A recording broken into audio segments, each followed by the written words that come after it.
John, ready, set, go. Go. Okay, we'll start here at the top of the list with Johnny. He says, Imai to the Phillies or the Yankees? I have no doubt that there's going to be a lot of people sales pitching him.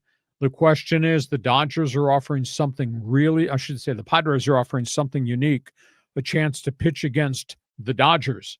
Because Imai made the public statement, I don't want to sign in LA. I want to pitch against them and beat against them. Well, why would you not want to do that here? You're going to face them 13 times during the course of the regular season. The question is, would Scott Boras take a uniquely structured contract that give him big money for only 3 years and let him be a free agent again?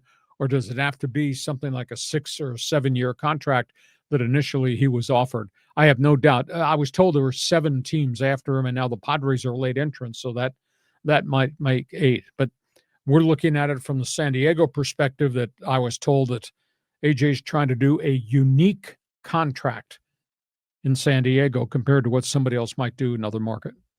Yeah, there's a couple comments here from other guys here. T-Man says, hey, you do know that there's this pitcher for the Dodgers who's the same size as Imai. I think he's done pretty well. And then Johnny beat him to it. Yamamoto, 5'10", 165. Yep, I concur. But he is 5'10", 154. And he's rail thin. I mean, but you put a guy in a professional atmosphere in Major League Baseball with a weight training program and diets, they'll grow him out. But no, these guys, you Dodger fans are correct in terms of the size factor with Yamamoto. So going to be interesting. I think this is more about the dollar and the term of the contract than it is about the fact he's 154 pounds. Oh, clearly. It all comes down to the money, Lee. And then here's just another tangent on that story. And this is from Retro. He says, Imai would be a good fit for the Padres. And if not, I don't see Gore back in San Diego, but he does bring in the innings. Gore pitched really well last year. It's the first real dominant stretch he had. I mean, he had some games where his strikeouts were just phenomenal. His ERA was very impressive for a chunk of time last season. But at the end of the day, how do you acquire him? It's not a contract thing because he's 2 years before he becomes a free agent, be a 2-year rental. But they don't have anything in the farm system to trade. And Washington wants instant players, so it would have to be a 3-way deal. Or if they're going to move them, they're going to move them to somebody else and get guys that are coming to play in the Washington uniform at the major league level. Do you remember, like, earlier in the season, the Nationals, I think, swept the Padres. Mm-hmm. And then the national social media team said fleeced, because they thinking they won that Soto trade. And because they got Gore, they got Woods, they got CJ Abrams. And those guys were all a piece of them beating their brains out. But now they want to trade them. I mean, there's even been talk of CJ Abrams maybe getting dealt as well. Taking offers. That must mean that they got nothing. Ownership is a mess. Yeah. You got cornerstone players, and you're not going to go add cornerstone players, and you got a lower budget. Now they do have a new general manager who came from the Red Sox, so maybe he's got a different philosophy. It'll be interesting to see. Speaking of general managers, did you shared in the best 15 about the Rockies? Yes. And they previously got DePodesta. And they hired Josh Burns from the Dodgers. So it's like the Rockies are starting to make some smart moves. Well, will they sign players? Will they spend money? Will they acquire? Because under Monfort, they've really been penny pinchers. But I like Josh Burns. He spent 11 years with the Dodgers as one of Friedman's right-hand men. Prior to that, he was here for a short term with the Padres. I thought did a good job. Gave out some contracts that ownership told him to give out. And, prior to that, he was in Arizona. And before that, he cut his teeth in Cleveland. He was part of a whole group that made the then Cleveland Indians pretty competitive with young pitching. So I think he's got a good track record as an executive. I think this all comes down to how much money's in the checking account, and will Monfort let him spend? Yeah, that's interesting. I mean, that team's been in the dregs for so long. Hey, let's go here to Callan. He goes, afternoon, gents. Saw tough night for the Ducks last night. How do you think they're going to have to address their goalie situation? They got both those guys are injured. Lucas Dostal and Mrazek are both on injured reserve. They're 2 goalies of the San Diego Gulls goalies. I don't know who the Gulls have playing in goal right now as they get ready to play games this weekend at home in the American Hockey League.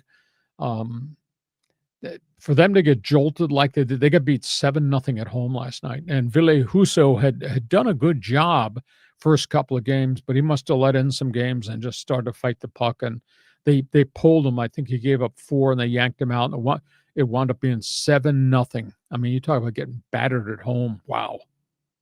7-0. That's like, it's terrible. Yeah. I mean, that's unbelievable. Yeah. Where are these guys? Where's Carlson and them? I mean, up until last night, they'd never experienced that kind of setback.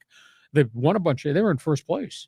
I mean, there's nothing wrong with your eyesight. The Ducks are in first place. The Kings were in second place. Wasn't it the other way around just a few days ago? Flip-flopping, yeah. Yeah.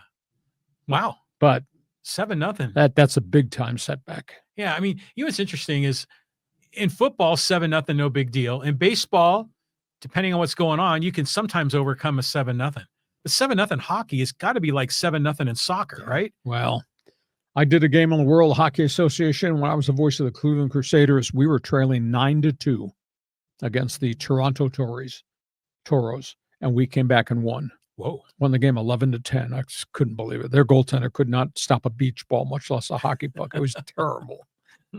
Just terrible. Okay, let's go here to MM Forever. And my apologies. First of all, thanks, MM. I should have had you at the top of the list. Hey, San Diego Chargers fans, if they were real fans, would have followed them to LA. Big deal. It's a 1.5 hour drive each way. The LA thing isn't a legit excuse. I think it's more than an hour and a half, and it's an awful lot of money. I mean, the prices are really, really steep. And if you're a San Diego Charger fan, they took the team out of the city that supported them for 55 years. You don't resent that? I do. Everybody I know does. There's hardly anybody. This is their 8th year since they left. I think I have collectively seen 8 people in San Diego in 8 years wear Charger gear. One of them was me because I wore my Charger hoodie here to do this podcast. Yeah. So, I mean, if they're fans here, I don't know where they are, and they're surely not showing the colors. And the product's good. The team is fun to watch, and I'm a huge Justin Herbert fan. My philosophy in life, I hope Justin Herbert goes 17-0, and I hope Dean Spanos goes 0-17. I know there's counseling for that, but that's the way it is. That's an internal conflict right there. Yeah. In the responses that we get to all the social media comments and the YouTube posts that we do, there have been a number of Charger fans that have said that there's still a very large contingency of San Diego residents that are still fans of the Chargers. Do they go to the games up there, or do they just sit and watch? No, not only do they go to the games in LA, they go to the away games too. Wow. And so there's still a loyal faction. But to your point, yeah, you don't see many Charger jerseys around San Diego. You're probably more likely to see one on a homeless guy than you are, anybody else, So like I counted, because I was very intrigued who's wearing it. And I swear to you, this is the honest to goodness truth. And I don't travel all circles, but I saw 7 people wear Charger gear over 6 or 7 years. And 3 or 4 of them are homeless guys. Exactly. I mean, guys pushing carts wearing Charger gear that somebody given them. Right. But I'll tell you this. When I moved to San Diego in 1982 to be a freshman in college down here, I was blown away by how many Charger T-shirts I saw back then. Mm-hmm. Now, granted, that was in the heyday of the whole Dan Fouts and everything going on then. But it's just so sad that they had to leave San Diego. They didn't have to leave. Spanos grabbed for the money. Right. They offered to build a stadium. The financing was in place, and they walked away from it. Right. So, yeah, it was all an orchestrated thing, a dog and pony show. Okay, so I'll be intrigued to see. I mean, I still write on my website. I write a lot of Charger football stuff.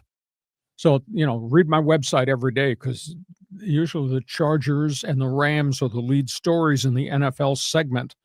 It's all written. So the people need to follow that thing every day. I'd be intrigued to see how many Charger fans are really out there.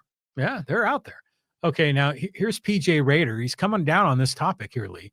Tucker's agent is not Scott Boras. Well, I read that. If maybe I misread it, maybe he's no longer the guy. I don't know, but I'll take it at your word if it's a different client. But boy, the information on him's been very quiet up until the story broke about him meeting with the Blue Jays at their spring training facility in Dunedin, Florida. I think it was this morning or maybe yesterday morning.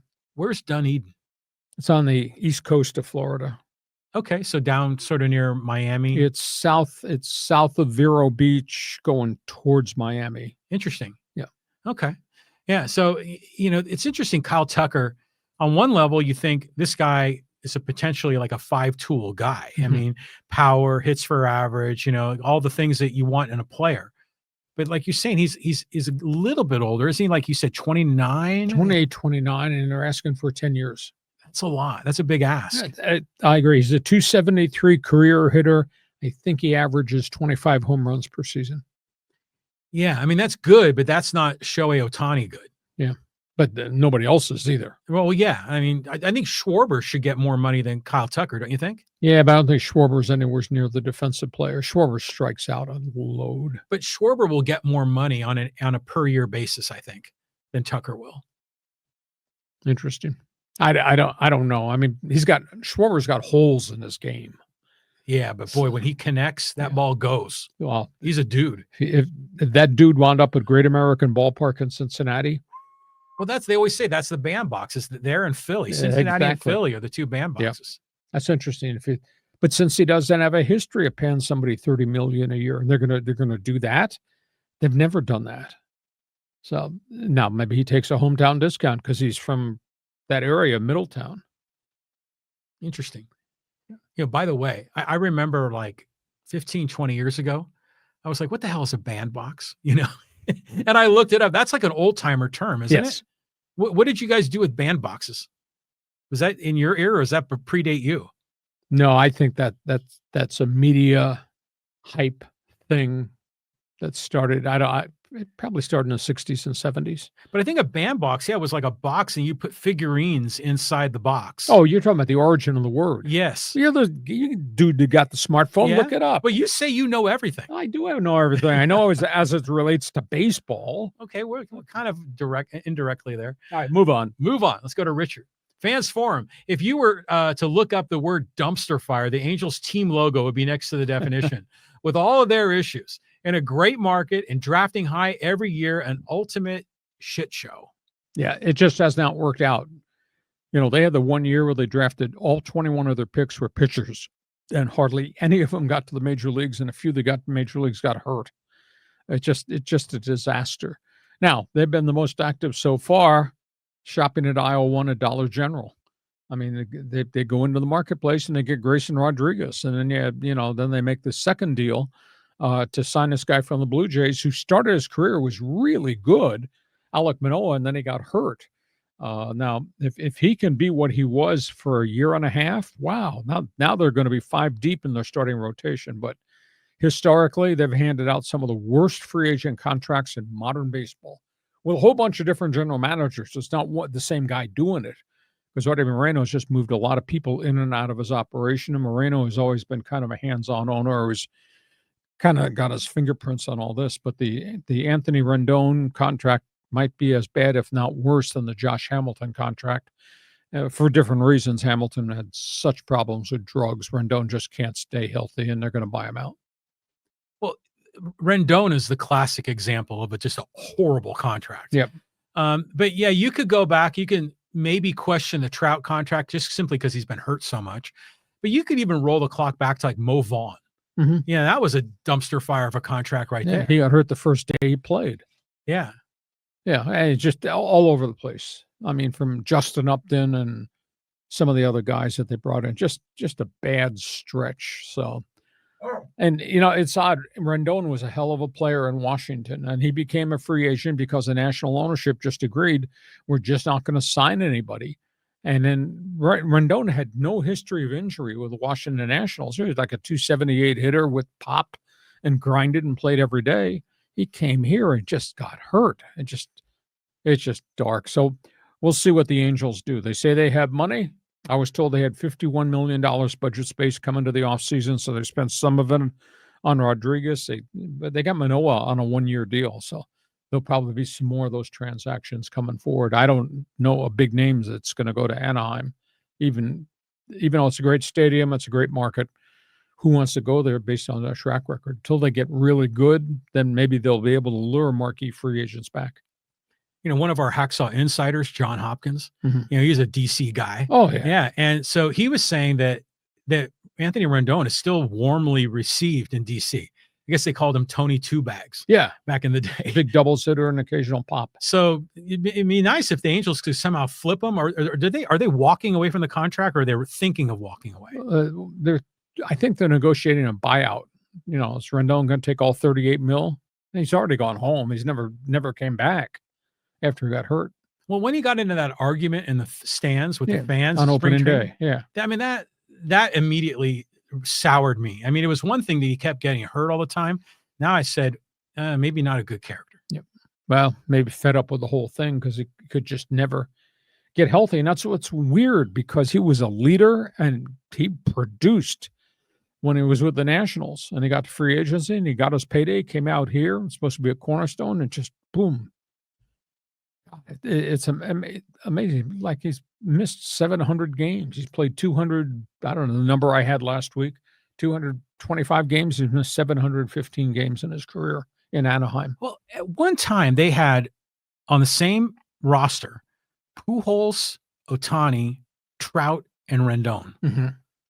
And Pujols was on the far side of the moon going down. Yeah. Ohtani was going up. Trout was great till he got hurt, and then he kept getting hurt, and Rendon was never healthy. And they were making max money. Poor Artie Moreno. Yeah. Tough decisions, bad decisions. It is. Okay, let's go here to Carlos. Hey, gents, should the Lakers try to trade with the Bucks for Giannis? What would a trade package look like? Probably Austin Reeves, Hachimura, Vanderbilt, and 2 number 1 picks. I just don't. Well, first of all, Lakers don't have many number ones to use as any type of currency. Everything I've heard is if there's going to be a transaction and Giannis asks out, and he just got hurt the other night, or maybe last night, he's going to be gone 4 to 5 weeks again with a calf.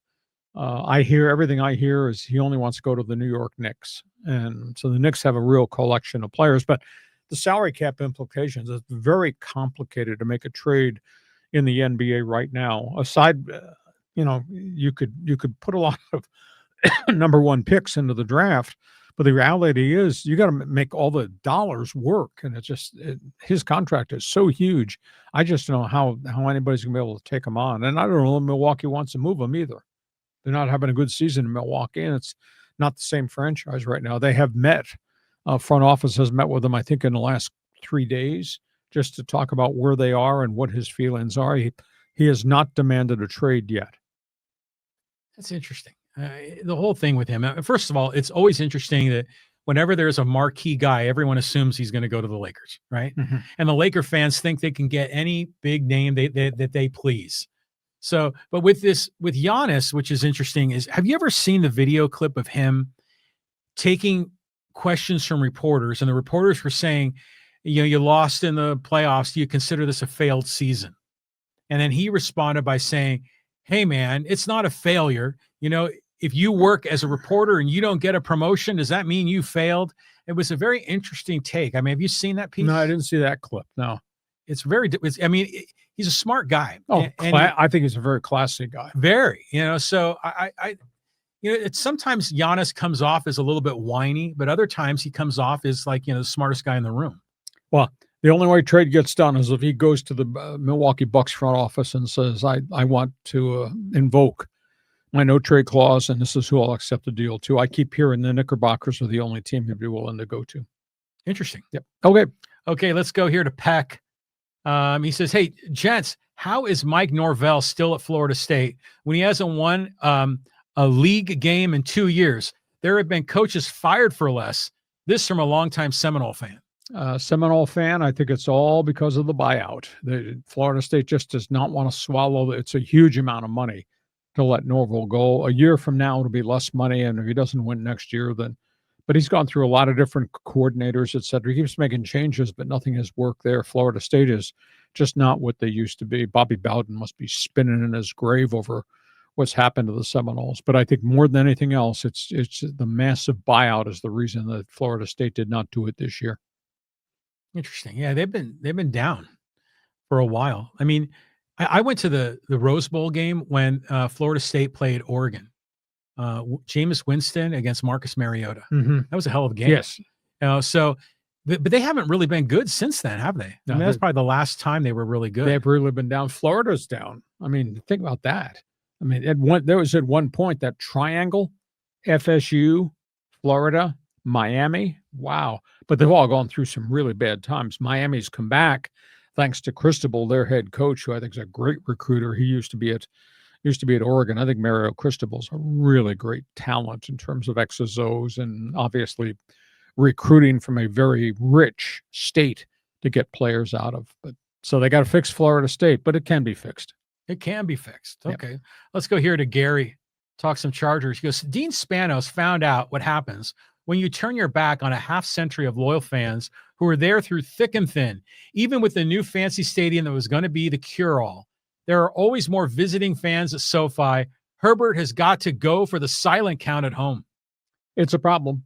It really is. But, when they played here, a lot of Steeler fans showed up. A lot of Eagle fans showed up. I mean, there was a lot of color of the other team here when they play at Qualcomm Stadium. But at the end of the day, they're on the periphery of interest in the market. And the market's very much consumed with teams.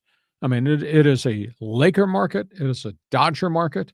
And then there's a secondary interest. And now USC, if they become a national power, is going to move right up that ladder in terms of interest. And the Chargers, to me, are just on the periphery of interest. And they haven't won a playoff game yet. And they've got a great quarterback, really good quarterback. And I mean, you go back and think, I was writing a note on my website about the finalists for the Pro Football Hall of Fame. Breeze, Rivers. Yeah. Are finalists. Gates is already in. Tomlinson's already. Think about that. The Chargers never went to a Super Bowl with what they may have 3 guys now from one team in the Hall of Fame, and they never went to a Super Bowl. Well, I think Lorenzo Neal was on one of the preliminary ballots. Right. Mm-hmm. So, I mean, he could have maybe been in the mix too. Yeah, what a blown opportunity. Yeah. And then you fire a coach after they went 14-2.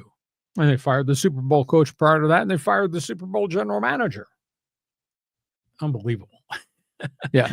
But Team Spanos, first family football. Well, I remember when they were playing in the soccer stadium in Carson. Right. And then when the Steelers came to town, I mean, it was like they said, it was like an away game. Yeah. The Chargers they played away games every week. Yeah. Well, in more recent years, when they played Pittsburgh and played the Raiders, when they played the Packers at SoFi, it was like a road game. Yeah. For the Bolts, it was a home game for the Steelers and the Packers and the Eagles. Yeah. Those teams, their fan bases travel. Okay, let's go here to HB949. He goes, hey, hello, Lee and John. Who are your favorite all-time NFL quarterbacks? Oh, wow. That's a hard question. I mean, there've been so many great quarterbacks. I loved Peyton Manning's IQ.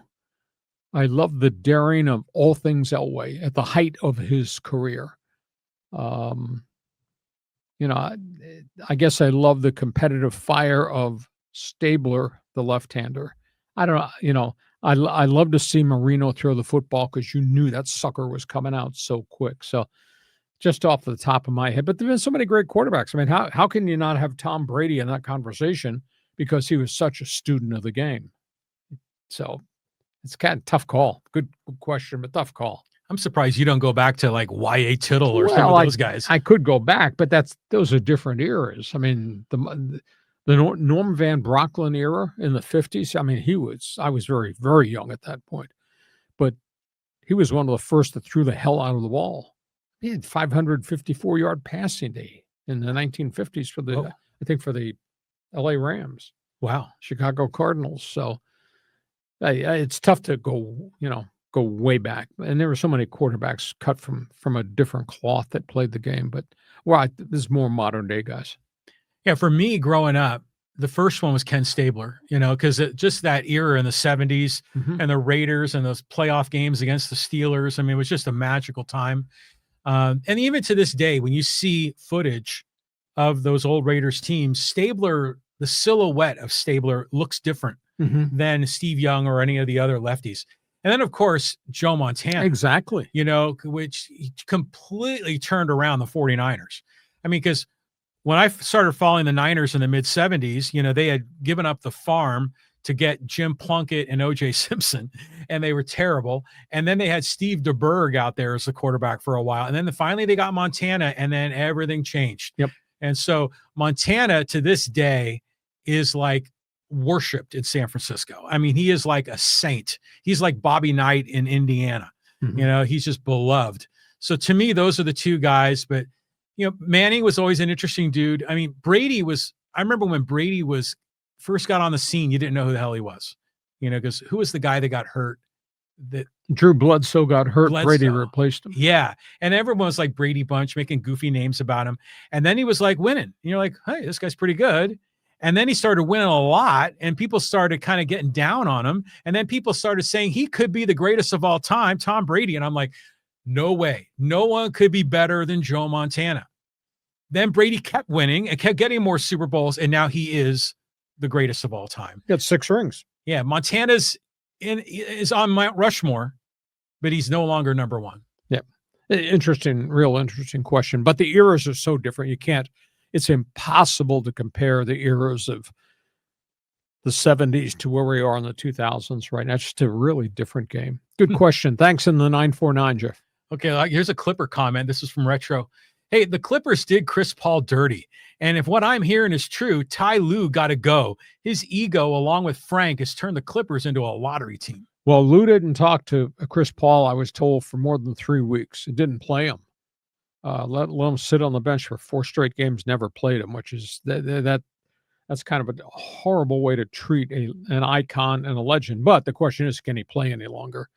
And evidently what he said just offended so many people in that locker room that they couldn't go farther. But their problems are more than Chris Paul. They're so deep in terms of not having athletes.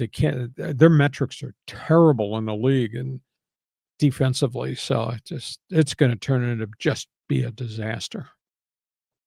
The Clippers, that's another cursed franchise. Oh, you think? You think? And we had such great hopes for Steve Ballmer. Yeah. And so, I mean, he tried 3 different times. He tried to put collectively great teams on the floor to get to the NBA Western Conference Finals playoff aspirations. And they failed 3 times. And boy, what they got on the floor right now is just terrible. Kind of makes you wonder, though, if, I'd like to be a fly on the wall in the clubhouse, because what Chris Paul said obviously ruffled feathers. But the question is, was he telling the truth or not? Because if he was telling the truth and he was bagging on guys that needed to be bagged on, well, they probably don't want to hear that, right? Especially for a guy that's going to be retiring at the end of the year. Yeah, but then when you denigrate the coach and you denigrate the general manager who put the roster together, I mean, you're torching everybody. You're torching all your relationships. That's a burnt bridge, right? Oh, yes, very much. Well, so. We'll see Chris Paul maybe in the State Farm commercials again. Then. Yeah. Okay, let's move on. We're going to go to social media, get some of our social media friends involved. And we're talking about the Raiders, about the Silver and Bleak. This is from Cali native. Hey, good job, Raiders. Keep up the good work. I don't know how they fix it. I mean, I just do not know how they fix it. When your composite record is 130 wins and 238 losses right now today, that's their composite record since 2002. And the only constant is Mark Davis. Raider fans need to bring signs to that stadium, sell the team. This is the Raider Nation should be more vocal, but I don't know what they're going to do. Pete Carroll he's not a quitter. I don't think he's one and done here, but boy, they got a lot of work because their roster is very, very deficient. Now, when they had John Gruden as the coach, I think we had hope for the Raiders. He won with somebody else's players. His drafts were not very good. He drafted a lot of trouble guys. Well, did he draft him or was he the GM too? Well, he had a lot of input. Okay. So he won with other guys, just like he won in Tampa with Tony Dungy's players. So they got rid of him, didn't they? Yes. Yeah, but the thing about the other coaches, like Josh McDaniels, I mean, he's still having a great career as an offensive coordinator. Yeah, as a head coach, he was a very good offensive coordinator. Yeah, exactly. And then, I mean, Antonio Pierce was sort of like kind of out of nowhere. They plugged him in. Guy. Yeah. And then who else were some of the coaches they've had? They've gone through so many. I can't recall them off the top of my head. Yeah, so it's like Mark Davis is trying. just not making good choices. But I think now that they have got Tom Brady in there, I think there's going to be a little more wisdom in the room, don't you think? You would think so, but the end result or any of their draft picks doing anything? Now, it's not Genty's fault. He's got nobody blocking for him, and long road back. Once you get this sucker down, it is so hard to rebuild in the NFL because it takes lots of players. It's not like the NBA. And you got to get them all synchronized on a timing perspective so they all peak at the same time in their career. So it ain't easy. Yeah. Long road back. That's all I can say about the Raiders. But I have no hope, no faith at all in Mark Davis, because all he is the owner of the son who gave him the franchise. And look, now all the shots he's called, look at where they are. Yeah, but he's not going to sell. I mean, that's for him. That's his celebrity moment. Yeah. If he's not an NFL owner, he's not having dates with the hot chicks. Yeah, but any other city, they'd be losing their mind wanting that owner out. They haven't lost their mind in Vegas. I don't quite understand that. Still a honeymoon period, I think. Yeah, I don't understand the rationale of Raider fan. But it's not the honeymoon period. It's just not Las Vegas fans, because they got all these fans from Oakland who are left out in the street corner that go to the games. It's just a disaster. Raider Nation's loyal to a fault. Okay, let's talk some UCLA. And this is with West Coast Dude. He goes, if UCLA had strong teams, the fans would return in droves. UCLA actually leads the Pac-12 in attendance in 2014 with 76,500 average per game. SoFi would be a complete disaster for fans who attend the games. Sterile, pro-environment, horrible neighborhood, tailgating on asphalt and concrete. The Rose Bowl is a tailgating paradise. Win and they will come. Proven product, Rose Bowl, Pasadena. Now, are there economic problems? Yes. To me, the most simplistic thing is UCLA goes back and sits with Pasadena and the Rose Bowl and tries to restructure the deal, tries to get a break, tries to get something that's more affordable, tries to get something that's going to be another increase in revenue streams. I don't know where in their mind history and legacy should come in, but to me, history and legacy is really important about what UCLA has been for decades upon decades. So that counts a lot, but they're really suffering right now. But they're going to announce, I assume it's going to be Monday, Bob Chesney. He's coming from James Madison, and that guy has won everywhere he's been. 1AA, 2, and 3. He's taken small programs and made them good. He took a 1AA program and made it a Division I program. So he knows football, but I don't know how they're going to get out of the lease. They can't buy their way out. I was told that UCLA would have to pay $80 million to get. Where's that money going to come from? Their athletic department's $216 million in the red. Now they're going to start cashing checks from the Pac or the Big Ten TV contract that's going to help knock that deficit down. But is there a place to build? You're going to build on the Drake Stadium site to be close to campus, but who's going to pay for the stadium? The state system, UCLA. That's a big puzzle to put together. So,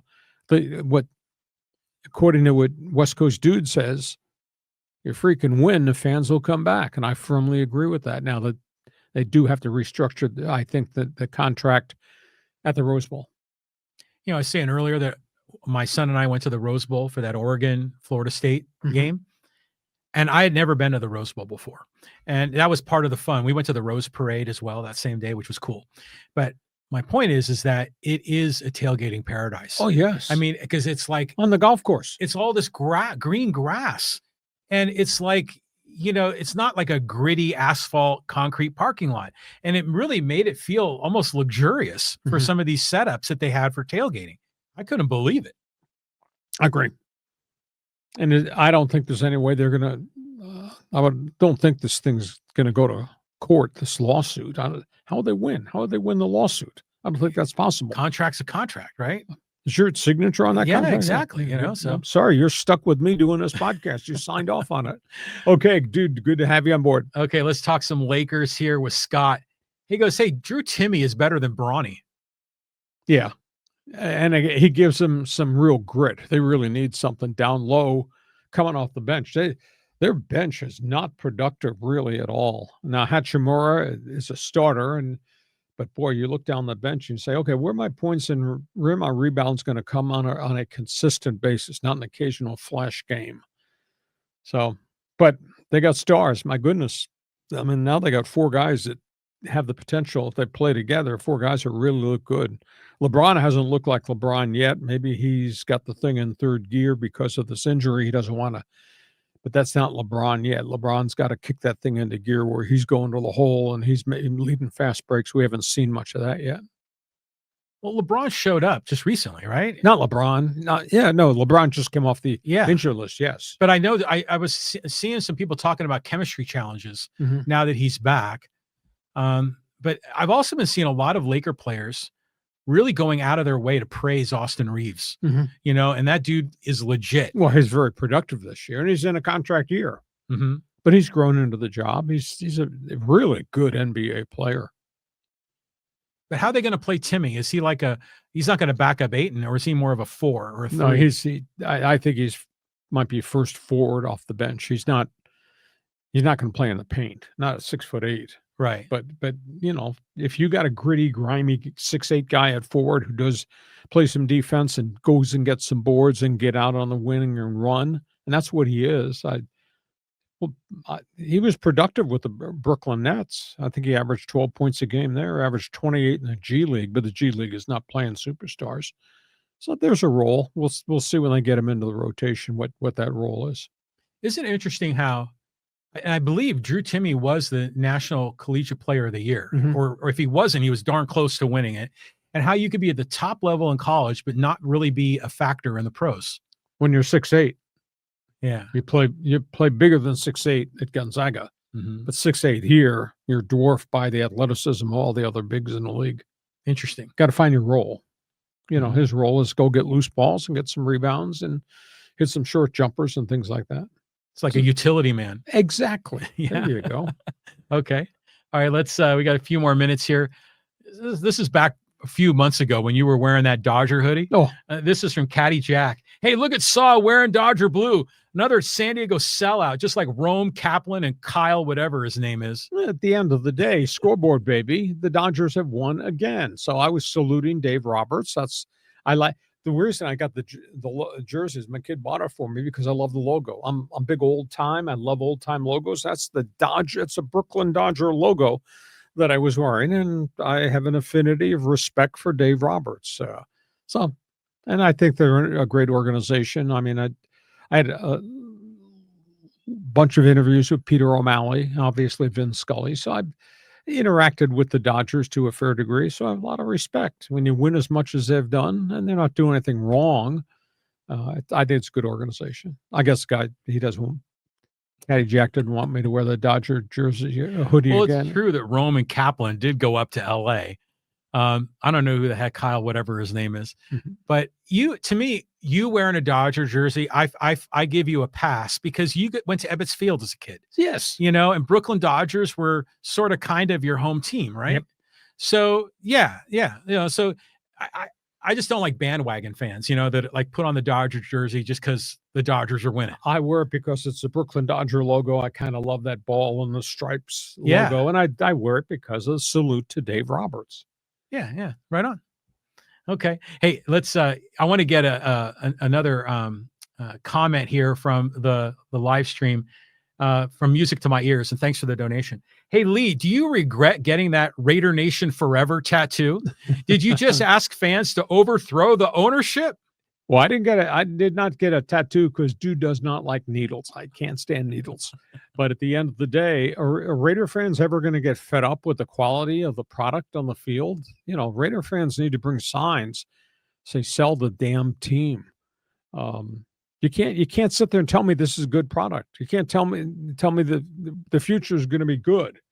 You can't accept what we've had in the past. I mean, what's the rationale of Raider fans supporting their team? Somebody jump on board and fans forum this podcast or next podcast and just tell me what you think. Why are you supporting this? Why is there not an insurrection? It's because of the brand. You know, it's the tough guy, working class, Joe, 6-pack lunch pail, East Bay, you know, and then you've got the whole Darth Vader, tough guy, motorcycle gang guys. It's the mystique.